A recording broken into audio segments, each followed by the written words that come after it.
दोस्तों, स्वागत है मेरे चैनल आम से खास में। आज फिर मैं आपको एक ऐसी शख्सियत से रूबरू कराने जा रहा हूं जिसने बहुत छोटे से परिवार में जन्म लिया, एक छोटे से गांव में जन्म लिया, ऊंचे सपने देखे और उन सपनों को साकार करने के लिए जी तोड़ मेहनत की। स्वागत है अनिल अरोड़ा जी आपका मेरे शो में। आपको बता दूं दर्शकों, अनिल अरोड़ा जी नॉर्थ इंडिया के स्वच्छ भारत के चेयरमैन हैं। इससे पहले आप लायंस क्लब के गवर्नर रह चुके हैं। स्वागत है अनिल अरोड़ा जी आपका मेरे शो आम से खास में। आज मेरे दर्शक जानना चाहेंगे कि आपने ये आम से खास बनने का सफ़र कैसे पूरा किया।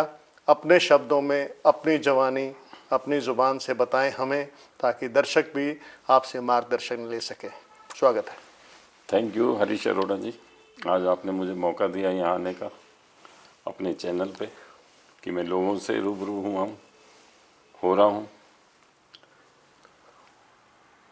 मैंने 1990 में एक शुरुआत की थी बिजनेस की।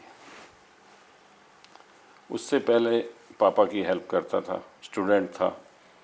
अग्रवाल कॉलेज बल्लभगढ़ में मेरी ग्रेजुएशन हुई। मेरठ कॉलेज में मेरा पोस्ट ग्रेजुएट मैंने किया, पॉलिटिकल साइंस से एमए की। उसके बाद बिजनेस स्टार्ट किया तो मेरी मुलाकात कुछ समाज सेवियों से हुई। तो मुझे लगा कि समाज की सेवा भी करनी चाहिए। बहुत अच्छा ख्याल है आपका अनिल जी। आपको कुछ समाज सेवियों से मिलने के बाद ऐसा लगा कि समाज की सेवा करनी चाहिए और ये दायित्व है हर आदमी का। किस तरह की समाज सेवा का ध्यान आपके मन में आया? एक अरुण बजाज जी हैं, सेक्टर 9 में रहते हैं और मैं सेक्टर 7 में रहता था उस टाइम। तो उनसे मुलाकात हुई, उनकी बिटिया की शादी का अरेंजमेंट किया था मैंने। तो मैं देखता था हर जगह ब्लड कैंप लगा रहे हैं, गरीब लड़कियों की शादी करा रहे हैं, आई कैंप लगा रहे हैं। तो मुझे लगा मैं भी कुछ कर सकता हूँ इनके साथ। ये कर रहे हैं तो मैं क्यों नहीं कर सकता। फिर मैं उन लोगों के साथ जुड़ा। एक कैलाश शर्मा जी हैं जो आज मानव सेवा समिति चला रहे हैं, फिर उनके साथ जुड़ा। फिर कुछ दिनों में जुड़ते जुड़ते मेरे चार्टर्ड अकाउंटेंट थे एसके गुप्ता जी, सेक्टर 7 में रहते हैं, उन्होंने मुझे लॉयंस मेंबर बनाया। उसके बाद lions club Faridabad industrial hub के नाम से उनका क्लब था, उसमें मैं प्रेसिडेंट बना। मैंने बहुत सारे कार्य किए। उसके बाद 2012 में एसके मधोक गवर्नर होते थे, उन्होंने मुझे जॉन चेयरमैन बनाया और मेरे से बात भी नहीं की। मैं यहाँ आपको इंटरप्ट करना चाहूँगा।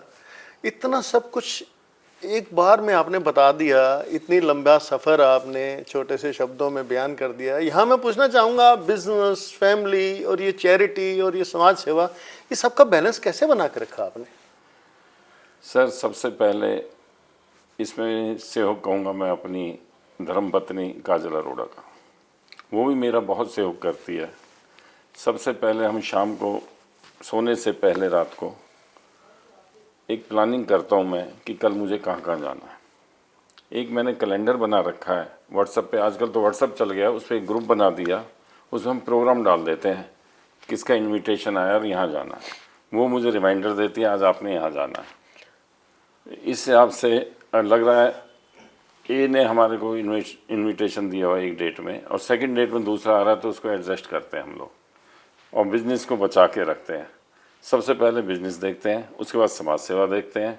घर में तो मिलजुल के दोनों धर्मपत्नी और मैं करते हैं, तो उससे दिक्कत आती नहीं है। बहुत अच्छा, आपने दो शब्दों में एक बहुत अच्छा संदेश दिया कि अगर परिवार साथ है तो आप कुछ भी कर सकते हैं। ये कुछ भी करने की जब आप ठान लेते हैं तो इसमें काफ़ी सारे चैलेंजेस आते हैं। आपने ये लॉयंस क्लब ज्वाइन किया, आपके ऊपर एक बोझ लगा आपको कि एक नए मेंबर्स जोड़ने हैं, नई नीतियाँ जोड़नी हैं। इस सब पर ज़रा खुलासा करें, कैसे करते थे आप? जब मैं गवर्नर के लिए चुना गया, मेरी ट्रेनिंग शिकागो यूएसए में हुई। उसके बाद मेरी इंस्टॉलेशन कनाडा में हुई। तो वहाँ पे हमें एक टारगेट दिया गया, लक्ष्य दिया गया कि आपने इतने मेंबर बनाने हैं, इतने एमजीएफ बनाने हैं, इतने मेंबरशिप ग्रोथ करनी है और इतने सारे प्रोजेक्ट करने हैं। और इतनी डोनेशन भी दिलवानी है इंटरनेशनल को, तो हमारे से वो लोग रिटर्न में लेते हैं कि भाई एक पेपर पे भाई क्या क्या आपका गोल क्या है, कमिटमेंट लेते हैं, commitment on paper commitment. On paper वो मैंने करके दिया, कोई प्रॉब्लम नहीं आई। कोई भी कार्य करते हो, समाज सेवा करते हो, आप बिजनेस करते हैं, आप अपना घर चलाते हो, सभी में आप पर्टिकुलर ध्यान दें, टाइम से काम करें, प्लानिंग करें, तो कोई दिक्कत आती नहीं है। और मैंने गोल अचीव किया, उससे मुझे प्राइज़ मिला उसका सबसे बड़ा। जब मेरा अचीव हुआ, हमारा डिस्ट्रिक्ट है 321A1, टोटल 10 डिस्ट्रिक्ट है, 10 डिस्ट्रिक्ट का एक मल्टीपल होता है, उसमें हमें एक मेरे को मल्टीपल में फिर पोस्ट भी मिली, जो कि हमारे डिस्ट्रिक्ट को 10 साल से नहीं मिल रही थी। मेरे पिछले 9 गवर्नर ने भी बहुत अच्छे काम किए, लेकिन मेरा उनसे भी अच्छा था, तो मुझे मल्टीपल ट्रेजरर बनाया गया। 10 साल बाद हमारे डिस्ट्रिक्ट के अंदर दिल्ली एनसीआर में कोई पोस्ट आई नॉर्थ इंडिया से। तो क्या ये सब करने के लिए कोई क्वालिफिकेशन होना ज़रूरी है गवर्नर बनने के लिए या चेयरमैन बनने के लिए, या सिर्फ एक सोच और मेहनत है? देखो, गवर्नर कोई भी बन सकता है, आप भी बन सकते हैं, आने वाले सारे नॉर्मल मेंबर भी बन सकते हैं गवर्नर, लेकिन आपके दिल में, आपके मन में जगह होनी चाहिए कि मुझे ये काम करना है। सोच होनी चाहिए, सोच होनी चाहिए, और उस सोच के प्रति आपकी दृढ़ निश्चय होना दृढ़ निश्चय होना चाहिए। और मेरे जितने भी कार्य हैं पहले मैं चाहिए, सेट करता हूँ, उसके बाद फिर मैं चलता हूँ कि मुझे ये गोल इतने दिन में करना है। गवर्नर रहते हुए आपकी खास अचीवमेंट क्या रही? एक हमारा MGF होता है, मेलविन जॉन्स फेलोशिप, उसमें हम $1000 डोनेशन देते हैं। उसमें काफ़ी टाइम से लोग पैसे डोनेशन नहीं दे रहे थे, तो उसमें हमें टारगेट मिला था 21 मेंबर आपने देने हैं MGF के। मैंने क्या किया, सबसे मिला, उनको समझाया। वो $1000 जाते कहाँ हैं पहले वो मैं बता देता हूँ आपको। वो 1000 आई डोनेशन में जाते हैं। जितने भी आई के हम लोग फ्री ऑपरेशन कराते हैं, उसके अंदर वो पैसे खर्च होते हैं। तो मैंने 21 मेंबर से मिला, और आप बिलीव करेंगे मेरे 35 मेंबर्स को मैंने MGF बनाया। वाह, क्या बात! सबसे बड़ी अचीवमेंट थी मेरी एज ए गवर्नर, 2022-23 में। 2022-23 में। हाँ जी। और क्या चैलेंजेस आते थे आपको चैरिटी करते हुए? लायंस क्लब में ज़रूरी नहीं सबसे तालमेल रहे आपका, कोई आदमी आपसे मनमुटाव रखता है, डिसएग्रीमेंट होते हैं, इसको कैसे मैनेज करते थे? पहले तो लायंस क्लब एक ऐसी संस्था है, वहाँ पे विपक्ष है ही नहीं, सब मिलजुल के चलते हैं। और नंबर 2 कि मैं गवर्नर जब बन रहा था, मैं पहले स्टेप से चढ़ के गवर्नर बना। बहुत सारे गवर्नर ऐसे होते हैं, आए 4 साल मेहनत करी, 5-6 साल बन गए। मैंने नर्सरी की लायंस क्लब में, फर्स्ट किया, मिडल किया, सारा कुछ स्टेप बाय स्टेप किया। और सभी क्लब से मिलता रहता था। मैं तब से मिल रहा था जब मैं गवर्नर ही नहीं था, क्योंकि जोन चेयरमैन रहा, रीजन चेयरमैन रहा, PMC रहा, मेरी विजिट होती सभी क्लब में, तो सारे के सारे क्लब वाले मुझे अच्छे से जानते थे, सारे मेंबर। हमारे डिस्ट्रिक्ट के अंदर 1600 मेंबर थे मेरे टाइम में, आज 1700 कुछ हैं, हर साल 100-200 बढ़ते हैं। मैं गारंटी बता रहा हूँ, 1600 में से 1600 के नाम जानता हूँ। आप जानते हैं। Yes. तो इतना स्ट्रांग आपने सोशल नेटवर्क बना रखा है, ये सिर्फ आपकी सोच की देन है, आपकी काबिलियत की देन है, या ये आपको या यूं कहूं मैं, या आपको ये चीज़ें लायंस से मिली हैं सीखने को? लायंस से तो मैंने बहुत कुछ सीखा है, क्योंकि जो हमारी शिकागो में ट्रेनिंग हुई थी, उसमें यही सिखाया जाता है कि समाज की सेवा करनी है और अपने गोल सेट कर रखे हैं उनको कंप्लीट करना है। और वहीं से सब कुछ सीखा, बहुत कुछ सीखा कि कैसे समाज की सेवा कर सकते हैं, और आज मैं उसमें 100% सफल हूँ। छोटे परिवार में पैदा होना और इतने बड़े ओहदे तक पहुंचना, कहीं घमंड नाम की कोई चीज़ आप में नहीं है, ये कैसे कंट्रोल किया हुआ आपने? सर, ये मेरे नेचर में है, क्योंकि जो एक आपके चैनल का नाम है आम से खास, मुझे नहीं पता आपने कहाँ से लिया है, लेकिन मैं अपने आप को आम ही आदमी ही महसूस करता हूँ। नहीं, आज तो खास मुकाम पे हैं आप। खास मुकाम पे ज़रूर हैं, लेकिन सब भाइयों की देन है, मेरे मेंबर्स की देन है, मेरी फैमिली की देन है। मेरे पेरेंट्स ने बहुत कुछ मुझे संस्कार दिए सेवा करने के, उनसे सब कुछ हासिल हुआ। सब ने मेरे डिस्ट्रिक्ट में भी यही कहा कि गवर्नर बनने के बाद भी ऐसे ही रहते हैं ये। तो मैं आज गवर्नर के बाद मेरे को मल्टीपल में पोस्ट मिली। इस बार मैं स्वच्छ भारत अभियान का चेयरमैन हूँ, उसमें भी मुझे पोस्ट मिली हुई है नॉर्थ इंडिया की। बट मेरे नेचर में कभी चेंज ना आया है ना आएगा। आपके बिजनेस गुरु को तो शायद मैं जानता हूँ, आपके ही कज़न ब्रदर हैं, नाम लेंगे उनका आप। काफ़ी बिजनेस के एथिक्स और बिजनेस के तौर तरीके आपने उनसे सीखे हैं। ये लायंस के तौर तरीके आपने किससे सीखे? एक हमारे टीपीएस खिलन जी हैं, वो 5 डिस्ट्रिक्ट गवर्नर हैं, 2 बार गवर्नर रहे हैं वो। उनसे काफ़ी कुछ सीखने को मिला मुझे, क्योंकि वो हमारे डिस्ट्रिक्ट को लीड करते हैं और गवर्नर बनाने में उनकी बहुत बड़ी महत्वपूर्ण भूमिका रही कि उन्होंने मेरे से कहा था 2017 में कि आप गवर्नर बनिए। तो मेरे बच्चे छोटे थे उस टाइम, तो मैंने बोला अभी नहीं, इनकी मैरिज होने दो फिर बनूंगा। पर फिर मुझे एक बार ऐसा लगा कि मेरा बेटा ऑस्ट्रेलिया पढ़ने गया हुआ था, एक का दिल्ली यूनिवर्सिटी में एडमिशन हुआ था, तो 3 साल के लिए मैं फ्री था काफ़ी हद तक। फिर मैंने मिसेस से डिस्कस किया, तो उन्होंने कहा ठीक है करो, मैं आपके साथ हूँ। फिर मैंने खिलन साहब से बात की, तो उन्होंने कहा आ जाओ जी। तो वहाँ कुछ बस ऐसे ही स्टेप चलते गए। तो खिलन साहब का आपकी ज़िंदगी में काफ़ी रोल रहा। बहुत बड़ा रोल। अरोड़ा साहब, आपने बिज़नेस भी बहुत अच्छे तरीके से संभाला हुआ है, फैमिली को भी बहुत अच्छे तरीके से चला रहे हैं, और लायंस को तो आप कहीं से कहीं पहुंचा रहे हैं, और बहुत सारी एनजीओज़ के भी आप मेंबर हैं और सरप्रस्त भी हैं। ये सब कैसे कर लेते हैं 24 घंटे में? बिज़नेस गुरु कौन है आपके? सर मेरे बिजनेस गुरु कोई भी नहीं है, लेकिन फिर भी मैंने एकलव्य की तरह, जैसे उन्होंने द्रोणाचार्य को माना था, ऐसे एक राजकुमार कथुरिया जी हैं, उनको मैं मिला जब मैंने बिजनेस स्टार्ट किया 93 में। तो वो किसी काम से जा रहे थे, मेरे ऑफिस के आगे से निकल के, तो वो रुके, तो उन्होंने मेरे से कोई हेल्प मांगी, छोटी सी रिक्वायरमेंट थी उनकी। मैं कहा ठीक है कर दूंगा। तो उन्होंने कहा जब भी कोई हेल्प हो मेरे पास आना। मैं उनके ऑफिस गया, उन्होंने चाय पिलाई मुझे और कहा बिजनेस आपने नया स्टार्ट किया? मैंने कहा हाँ जी नया किया। कह रहा कोई भी दिक्कत हो मेरे पास आना। तो मैंने राजकुमार जी से बहुत कुछ सीखा, पर मैंने उन्हें गुरु नहीं बनाया, क्योंकि किसी को भी आप गुरु बना लो ना, वो शिक्षा आसानी से देता नहीं है। तो मैंने एकलव्य की तरह ठाना कि यार मन में ठाना राजकुमार को गुरु बनाना है। ये मैं आज आपके चैनल पे बता रहा हूँ, ये राजकुमार को भी नहीं पता। उनके चरित्र से अपना चरित्र बनाते रहे?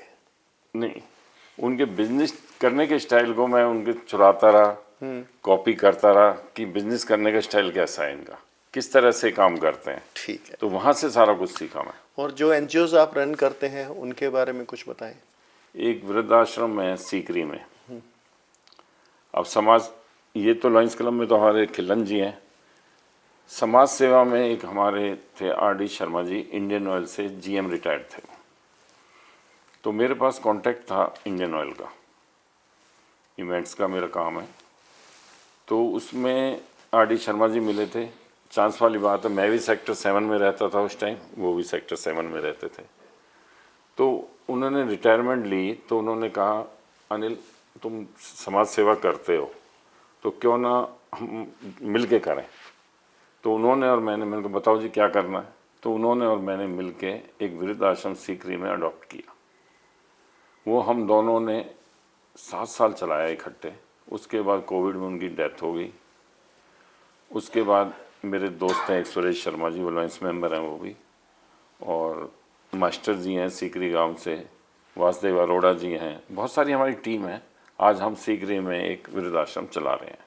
साथ के साथ मैंने अपनी मदर के नाम से एक वहाँ पे सिलाई सेंटर खोल रखा है। गांव की जो गरीब बच्चियाँ हैं, जो बच्चियों को ट्रेनिंग नहीं मिलती, उनको हम सिलाई सेंटर, एक हमने मास्टर जी रखे हुए हैं, वो उनको सिलाई सिखाते हैं। जो स्कूल नहीं जा पाती, ड्रॉप आउट होती हैं, या तो वो होती हैं या फिर स्कूल टाइम के बाद हम वो सीखने आ जाते हाँ, पढ़ाई भी चलती रहे, और- ये तो बहुत नेक काम कर रहे हैं अरोड़ा जी आप।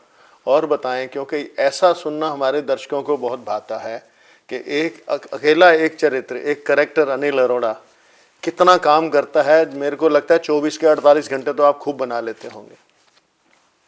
सर इसकी बात करूं मैं आपसे, जब मैं गवर्नर था हमारे पास 365 दिन होते हैं गवर्नर के पास, और उसमें से रिपोर्टिंग होती है यूएस से हमारी कि आप कहाँ कहाँ विजिट कर रहे हैं।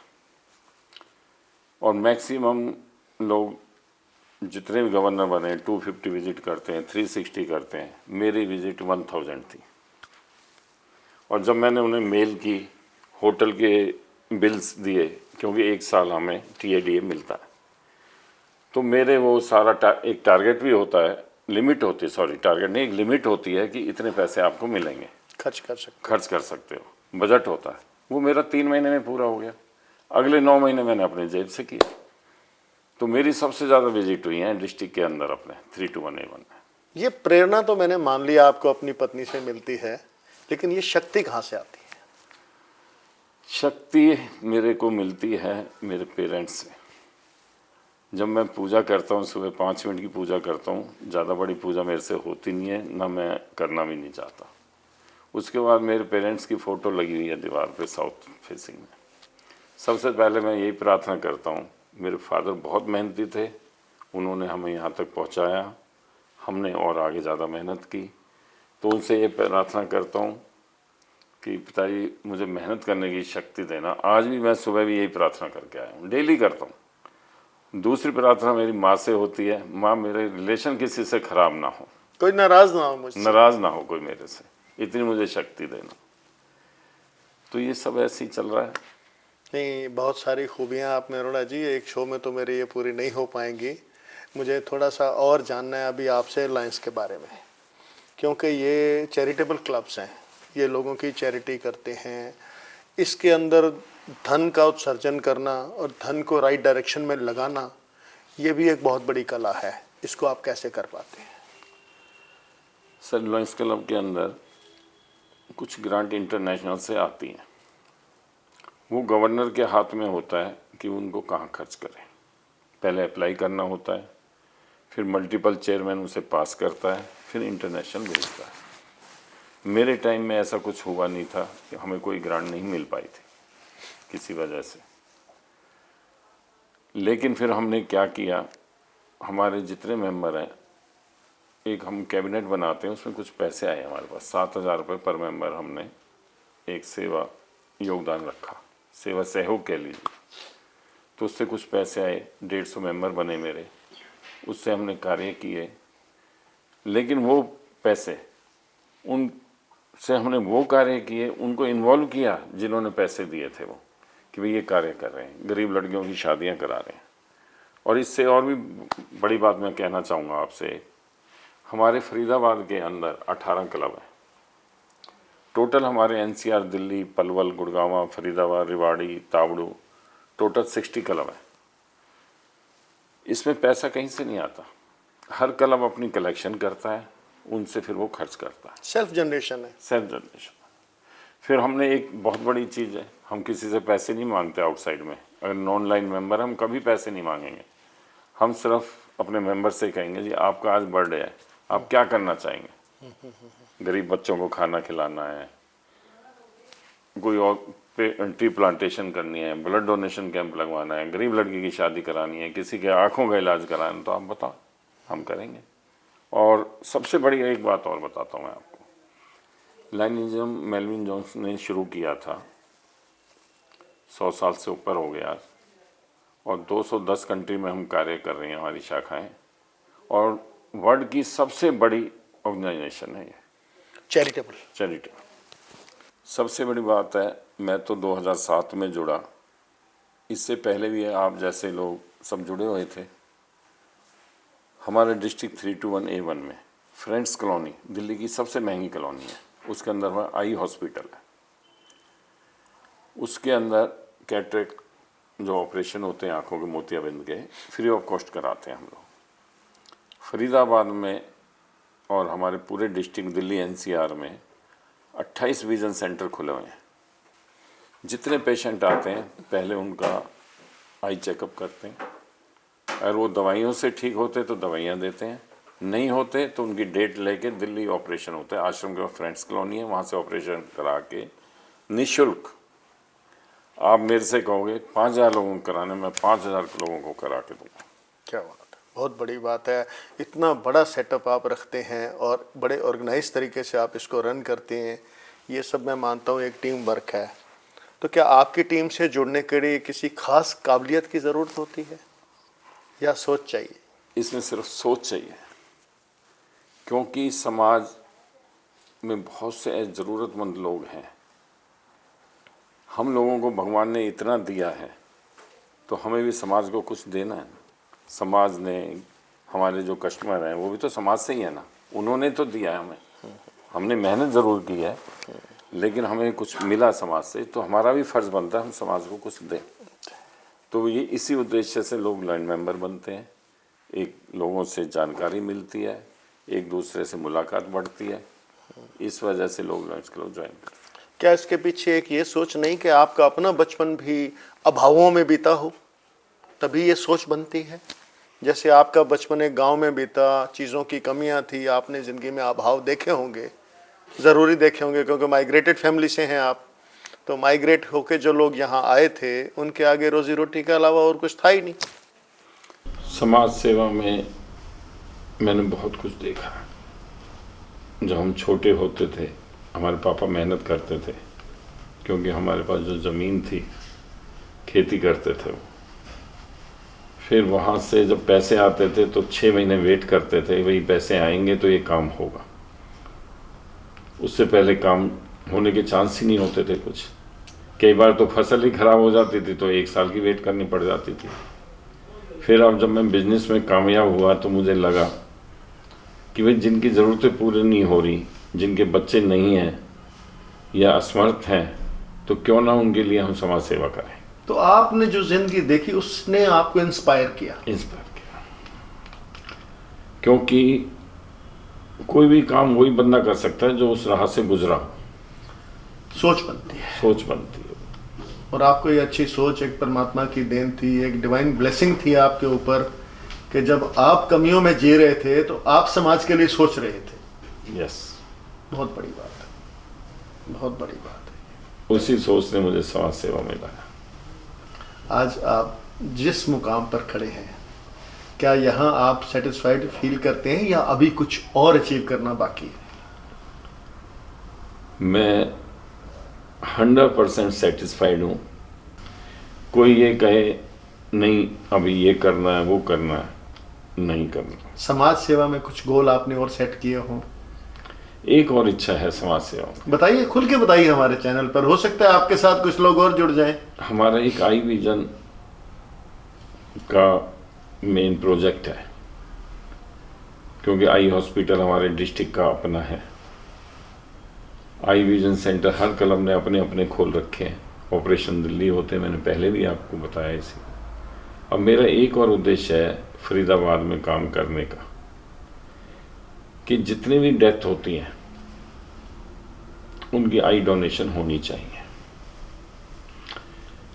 कि किसी के घर में डेथ हुई है, मैं एक ऐसा शुरुआत करना चाहता हूँ कि पहले हम एक आई डोनेशन के फॉर्म फुलफिल कराएंगे, उसके बाद उस पर अपना फ़ोन नंबर देंगे और गवर्नमेंट से टाई अप करेंगे बीके हॉस्पिटल से, कि किसी की भी डेथ होती है, किसी की मदर की डेथ होती है, हमारा नंबर होगा उस घर के अंदर, वो हमें फ़ोन करेंगे, आज माता जी की डेथ हो गई है, हम हॉस्पिटल डॉक्टर से टाई अप करके उनकी आई डोनेशन कराना चाहता हूँ हर बंदे की।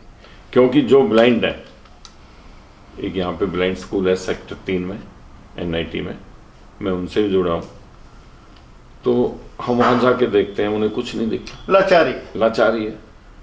और मरने के बाद आंखें तो जीरो हो जाती हैं, क्योंकि दाह संस्कार हुआ और ख़त्म आंखें, और वो आंखें हम किसी को डोनेट करा देते हैं।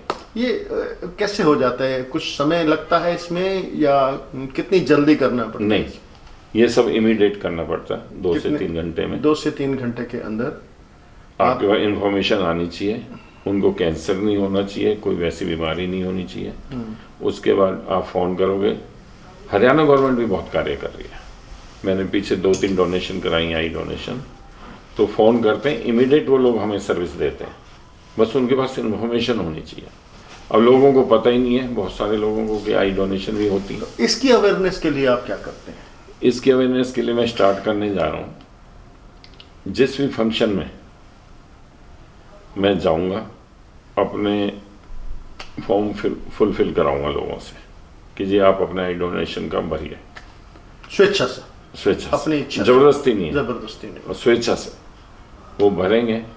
उनको उनका ग्रुप बनाएंगे कि हरीश अरोड़ा जी ने दे रखा है, रमेश ने दे रखा है, जिसने भी दिया, तो इस पे कार्य करने की इच्छा बढ़ेगी। विद इन मेरे ख्याल से 1 महीने के अंदर, पूरा आइडिया नहीं है, 1 महीने के अंदर कर। आज आप हमारे दर्शकों को एक मैसेज दे के जरूर जाएं कि वो अपना स्वेच्छा से आई डोनेशन का जरूर ये करें। मैं आपके चैनल के माध्यम से समाज के सभी लोगों को एक गुजारिश करना चाहता हूँ कि आप स्वेच्छा से अपना, अपने परिवार का आई डोनेशन का फॉर्म फुलफिल करें, क्योंकि जब भी किसी की भी डेथ होगी, वो आई 2 आदमियों को रोशनी देगी। तो मेरा यही अनुरोध है फिर एक बार सबसे, आपके चैनल के माध्यम से, कि इस मुहिम में आप मेरा साथ दें और इस मेरे मिशन को कामयाब करें।